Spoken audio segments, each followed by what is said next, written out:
Hello छात्रों, good morning. आप कक्षा 11 के केमिस्ट्री क्लास को बी.एन. मिश्रा यूट्यूब चैनल्स पर आप पढ़ रहे हैं। आज हम आपको न्यू लेसन स्टार्ट करने चल रहे हैं जिसका नाम है classification of the element and periodicity in the properties, यानी तत्वों का वर्गीकरण एवं गुणों में आवर्तिता। आइए समझते हैं कि आवर्त सारणी क्या है। What are periodic table? तो पीरियोडिक टेबल आवर्त सारणी वह सारणी है जिसमें विभिन्न तत्वों को उनके गुणों के आधार पर इस प्रकार क्लासिफाइड किया जाता है कि उनकी समान गुण वाले तत्व एक ऊर्ध्व कॉलम यानी वर्टिकल कॉलम में आते हैं तथा अलग अलग गुण वाले तत्व पृथक हो जाते हैं।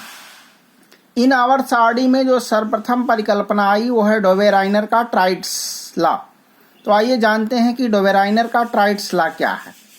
तो सर्वप्रथम जर्मन रसायनज्ञ जॉन डोवेराइनर ने बताया कि तत्वों के गुणों में निश्चित प्रवृत्ति होती। उन्होंने समान तत्वों को 3 के समूहों में यानी त्रिक में वर्गीकृत किया और दर्शाया कि प्रत्येक त्रिक के में बीच वाले तत्व का परमाणु भार शेष पहले और अंतिम वाले तत्व के परमाणु भारों का औसत होता। साथ ही मध्य वाले तत्व के गुण भी दोनों के मध्य के होते हैं।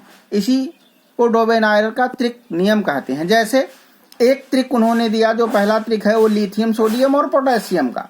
तो लिथियम का एटॉमिक वेट 7 और पोटेशियम का एटॉमिक वेट 39। तो दोनों का जो औसत वेट आया वो सोडियम के वेट के इक्विवेलेंट हुआ। जैसे 7 + 39/2 = 23। तो 23 जो आया वो सोडियम का एटॉमिक वेट आया। इसी प्रकार अगला ट्रेड्स है, आइए देखें। कैल्शियम, स्ट्रांसियम और बेरियम का। कैल्शियम का वेट 40, स्ट्रांसियम का 137 और 40 137 का जब हम एवरेज निकाले तो आया 88.5। तो स्ट्रांसियम का वेट आया 88। अगला ट्रेड दिया क्लोरीन, ब्रोमीन और आयोडीन का। क्लोरीन का 35.5, आयोडीन का 127, 30.55 + 127/2 = 81.25। तो यहाँ पर ब्रोमीन का जो बेस आया वो कितना आया? 80। चूंकि इनका सिद्धांत बहुत अधिक तत्वों पर लागू नहीं हो पाया, अतः यह अमान्य हो गया बाद में चल के। फिर आया टेलुरिक हेलिक्स का सिद्धांत, जो एक फ्रांसीसी साइंटिस्ट थे। आइए जानते हैं कि टेलुरिक हेलिक्स क्या है। सन 1862 में फ्रांसीसी भूगर्भ शास्त्री AEBD चैनकोटोइस ने प्रस्तावित किया। उन्होंने एक बेलन यानी सिलेंडर पर उसकी अक्ष के समानांतर 16 सम दूरस्थ इक्विडिस्टेंस रेखाएं खींची और बेलन के अक्ष से 45 अंश पर एक हेलिक्स बनाया। उस समय ज्ञात नहीं तत्वों को उन्होंने इस हेलिक्स पर परमाणु भारों के बढ़ते हुए क्रम में व्यवस्थित किया। यह मत भी अधिक ध्यान आकृष्ट करने में असफल रहा, ये भी निरस्त हुआ।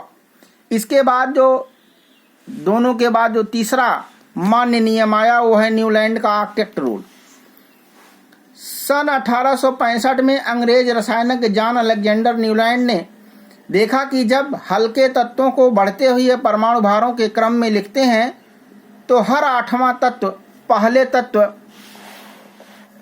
के गुणों के समान होता है। यह संगीत के स्वर जैसा है, इसीलिए इसे न्यूलैंड का अष्टक नियम कहते हैं। जैसे lithium, beryllium, boron, carbon, nitrogen, oxygen, fluorine के बाद फिर 8वां तत्व आता है सोडियम। सोडियम के बाद magnesium, aluminium, silicon, phosphorus, sulphur, chlorine के बाद पोटेशियम आता है 8वां तत्व। तो हर 8वां तत्व एक दूसरे से गुणों में समानता प्रकट करता है। इन तत्वों के अध्ययन से पता चलता है कि 8वां तत्व Na के समान है तथा K Na के समान है। इसी को न्यूलैंड का अष्टक नियम कहते हैं। लेकिन यह नियम सिर्फ क्लोरीन तक के तत्वों पर ही सही पाया गया, अतः अंत में यह भी असफल रहा। अब इसके बाद का जो सर्वमान्य नियम है, जिसे हम मेंडलीव्स लॉ कहते हैं, उसका अध्ययन बच्चों कल करेंगे। धन्यवाद।